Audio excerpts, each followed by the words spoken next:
Hello friends, welcome to my channel. This man right here, his name is Chris Watts. He murdered his wife Shannon Watts and their two beautiful daughters. At the first glance, you would think this is a normal American family, but what this man did to his family is beyond disgusting. He was cheating on his wife Shannon, who was also pregnant at the time. He premeditated to kill her and his two daughters so he doesn't have to be responsible for them. He was tired of the married family life, so he killed them. A normal person would get a fucking divorce. To make things worse, this psycho tried to paint Shannon as the monster by telling the police that she is the one who killed their two children and he acted in anger against her actions.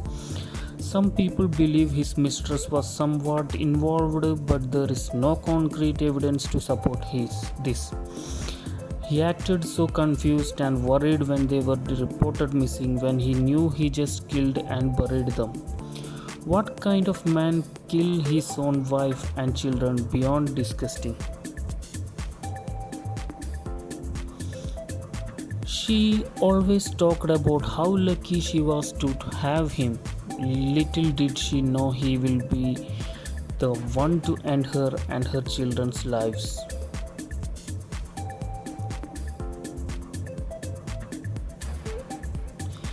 This man admits to not being able to stop himself from killing his children. He admits to playing with them and laughing with them, knowing that they are going to be dead soon by his own hand. He admits to poisoning his pregnant wife. He admits to suffocating his babies not once but twice. Trying to kill his kids once wasn't enough to make him realize how messed up this was that he did it for a second time and succeeded. This man still believes he's not a danger to society. Seriously. He wanted to date his mistress with no interference from his wife, so he killed her. Imagine the shock on the babies' faces when they woke up after his first attempt. He's a sick bastard. Hope he's never released.